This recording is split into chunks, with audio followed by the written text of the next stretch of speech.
Maybe God is asking us a serious question. Will you keep waiting for outsiders to revive your faith, or will you become missionaries yourselves?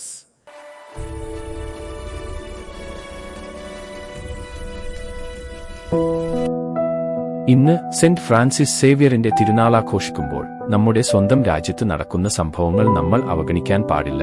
നാഗാലാൻഡിൽ ആയിരക്കണക്കിന് ക്രിസ്ത്യാനികൾ വലിയ പ്രതീക്ഷയോടെ തയ്യാറെടുക്കുകയായിരുന്നു. American സുവിശേഷകനായ Rev. Franklin ഗ്രാഹാമിനെ സ്വാഗതം ചെയ്യാൻ അവർ കാത്തിരുന്നു.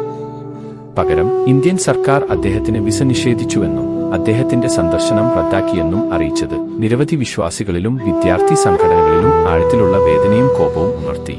തങ്ങളുടെ വിശ്വാസവും സ്വാതന്ത്ര്യവും നിയന്ത്രിക്കപ്പെടുന്നുവെന്ന തോന്നൽ അവരെ പിടികൂടി. അദ്ദേഹത്തിന്റെ പ്രസംഗശൈലിയെക്കുറിച്ചുള്ള അഭിപ്രായങ്ങൾ വ്യത്യസ്തമായാലും ഒരു പ്രമുഖ ക്രിസ്തീയ ശബ്ദത്തിന് പ്രവേശനം നിഷേധിക്കപ്പെട്ടത് വ്യക്തമാണ്. വടക്കുകിഴക്കൻ മേഖലയിലെ നമ്മുടെ സഹോദരീസഹോദരന്മാർ പലരും ഇപ്പോൾ നിശബ്ദരായും നിരാശരായും അനുഭവിക്കുന്നു. 500 വർഷങ്ങൾക്ക് മുമ്പ് സെന്റ് ഫ്രാൻസിസ് സേവ്യർക്ക് ഗോവയിൽ എത്താനും നമ്മുടെ തീരങ്ങളിലും ഏഷ്യയിലുടനീളം സഞ്ചരിക്കാനും കേൾക്കാൻ ആഗ്രഹിക്കുന്നവരോട് ക്രിസ്തുവിനെ പരസ്യമായി പ്രസംഗിക്കാനും കഴിഞ്ഞിരുന്നു. ഇന്ന് ഇന്ത്യൻ വിസ നിയമങ്ങൾ വിദേശ മതപ്രസംഗങ്ങളെ കർശനമായി പരിമിതപ്പെടുത്തുന്നു. മിഷണറി വിസകൾ കർശനമായി നിയന്ത്രിക്കപ്പെടുന്നു. ടൂറിസ്റ്റ് വിസകൾ പൊതുസുവിശേഷവൽക്കരണത്തെയോ വിശ്വാസ പ്രചാരണത്തെയോ വ്യക്തമായി വിലക്കുന്നു.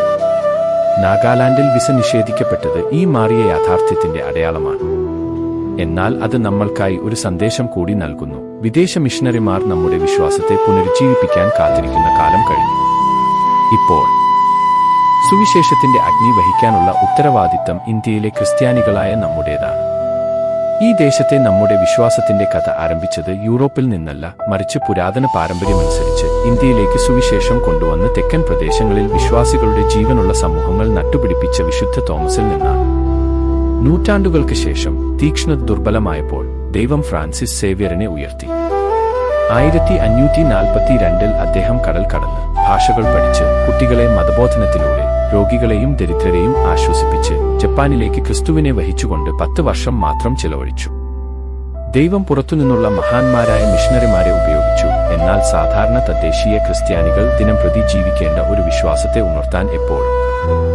അതേസമയം ഫ്രാൻസിസ് സേവ്യർ അനീതിക്ക് മുന്നിൽ അന്ധനായിരുന്നില്ല. ഇന്ത്യയുടെ തീരങ്ങളിൽ പോർച്ചുഗീസ് അധികാരത്തിന് കീഴിൽ തദ്ദേശീയ ജനതയോടുള്ള അടിമത്തത്തിന്റെ ക്രൂരതയും ക്രൂരമായ പെരുമാറ്റവും അദ്ദേഹം കണ്ടു.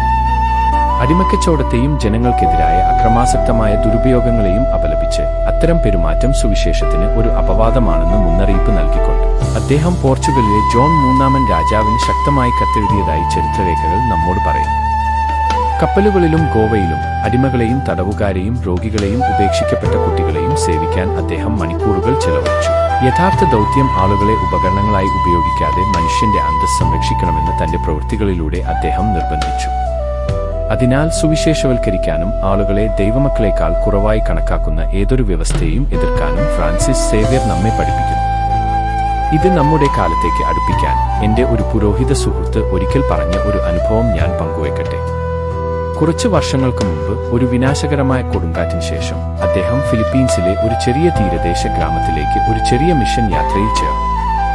ഫ്രാൻസിസ് സേവ്യറിന്റെ ഇതിഹാസ യാത്രകൾ പോലെയല്ല അത്. പക്ഷേ ഈ നഗരപുരോഹിതൻ അത് ഇതിനകം തന്നെ തന്റെ സുഖസൗകര്യങ്ങളിൽ നിന്ന് ഒരു വലിയ ചുവടുവയ്പായിരുന്നു. ഒരു ചൂടുള്ള ഉച്ചതിരിഞ്ഞ് തന്റെ ബോട്ടും വീടിന്റെ പകുതിയും നഷ്ടപ്പെട്ട ഒരു വൃദ്ധ മത്സ്യത്തൊഴിലാളിയോടൊപ്പം അദ്ദേഹം ഇരിക്കുന്നതായി കണ്ടെത്തി.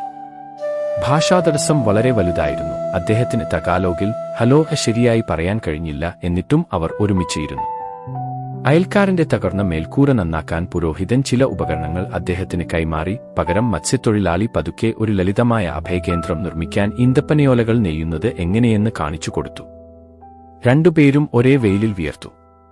നീണ്ട പ്രസംഗങ്ങളോ മൈക്രോഫോണുകളോ ആൾക്കൂട്ടമോ ഉണ്ടായിരുന്നില്ല. പങ്കിട്ട ജോലി, അല്പം അരി, ശാന്തമായ പ്രാർത്ഥന എന്നിവ മാത്രമായിരുന്നു അത്. ദിവസാവസാനം കണ്ണുനീരോടെ വൃദ്ധൻ കൈഞ്ഞിരിച്ചുകൊണ്ട് പറഞ്ഞു. വിവർത്തകൻ പിന്നീട് ഇങ്ങനെ പറഞ്ഞു, ഇന്ന് നിങ്ങൾ യേശുവിനെ ഇവിടെ കൊണ്ടുവന്നു. അത് പുരോഹിതന്റെ ശക്തിയല്ല, ഫ്രാൻസിസ് സേവ്യറിൽ കത്തിച്ച അതേ തീയായിരുന്നു. പക്ഷേ ഇപ്പോൾ സ്നേഹത്തിന്റെ ഒരു ചെറിയ മറഞ്ഞിരിക്കുന്ന നിമിഷത്തിൽ മിന്നിമറയും. ദൗത്യ മഹത്തായ സംഭവങ്ങളും പ്രശസ്ത നാമങ്ങളും മാത്രമല്ല, നമ്മുടെ കാലുകൾ നട്ടിടത്ത് അത് ആരംഭിക്കുന്നുവെന്ന് ഇതുപോലുള്ള കഥകൾ നമ്മെ ഓർമ്മിപ്പിക്കുന്നു. ഇന്ന് നമ്മുടെ ഇന്ത്യയിൽ വളർന്നുവരുന്ന ഭൗതികവാദം, ആക്രമണാത്മക രാഷ്ട്രീയം, ന്യൂനപക്ഷങ്ങളോടുള്ള സംശയം എന്നിവയുള്ളതിനാൽ നമ്മുടെ ആത്മീയ പ്രശ്നങ്ങൾ പരിഹരിക്കാൻ ഭയപ്പെടാനും ഒളിക്കാനും അല്ലെങ്കിൽ വലിയായി ഒരാളെ വന്ന് നമ്മുടെ വിശ്വാസത്തെ ഇളക്കിവിടാൻ പുറത്തുള്ള വ്യക്തികളെ ആശ്രയിക്കാനും നമ്മൾക്ക് കഴിയില്ലെന്ന് നാഗാലാൻഡ് വിസ നിഷേധം കാണിക്കുന്നു. എന്നാൽ സെന്റ് തോമസിന്റെയും സെന്റ് ഫ്രാൻസിസ് സേവ്യറുടെയും എണ്ണമറ്റ ലളിതമായ മിഷണറിമാരുടെയും ജീവിതം മറ്റൊരു സത്യം മന്ത്രിക്കുന്നു: ഹൃദയം ലഭ്യമാണെങ്കിൽ ദൈവം ആരെയും ഉപയോഗിക്കാൻ തയ്യാറാണ്. വിദേശ സുവിശേഷകർക്ക് വരാൻ കഴിയുന്നില്ലെങ്കിൽ ദൈവം നമ്മിലേക്ക് തിരിഞ്ഞു ചോദിക്കുന്നു: നിങ്ങൾ പോകുമോ? നിങ്ങൾ സംസാരിക്കുമോ? നിങ്ങൾ സേവിക്കുമോ? ഫ്രാൻസിസ് സേവ്യറിനെ അഗ്നിക്കിരയാക്കിയ ആത്മാവ് ഈ ദേശത്തെ സ്നാനമേറ്റ ഓരോ ക്രിസ്ത്യാനിക്കും നൽകിയിരിക്കുന്ന അതേ ആത്മാവാണ്. അതിനാൽ ഈ പെരുന്നാളിൽ നമുക്ക് 3 കൃപകൾക്കായി അപേക്ഷിക്കാം. ഒന്നാമതായി, ആഴത്തിലുള്ള പ്രാർത്ഥനയുടെ കൃപ, കാരണം ക്രിസ്തുവുമായുള്ള ഐക്യമില്ലാതെ നമ്മുടെ വാക്കുകൾ ശൂന്യമാണ്. രണ്ടാമതായി, ഓരോ വ്യക്തിയുടെയും അന്തസ്സ് സംരക്ഷിക്കാനും എല്ലാ ആധുനിക രൂപത്തിലുള്ള അടിമത്തത്തിനും അനീതിക്കും എതിരെ നിലകൊള്ളാനുമുള്ള ധൈര്യത്തിന്റെ കൃപ.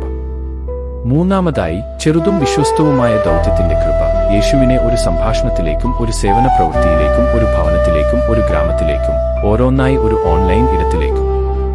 നമ്മൾ ഇതിനെ ഈ അതേ എന്ന് പറഞ്ഞാൽ അടച്ച അതിർത്തികൾക്കും വിസ നിഷേധിക്കപ്പെട്ടവർക്കും പോലും സുവിശേഷത്തെ തടയാൻ കഴിയില്ല. കാരണം ക്രിസ്തു ഇന്ത്യയിലൂടെ നടക്കുന്നത് വിദേശ പാസ്പോർട്ടുകളിലൂടെയല്ല, മറിച്ച് നമ്മുടെ സ്വന്തം ഹൃദയങ്ങളിലൂടെയും നമ്മുടെ സ്വന്തം കൈകളിലൂടെയും നമ്മുടെ സ്വന്തം ജീവിതങ്ങളിലൂടെയുമാണ്. ആമേൻ.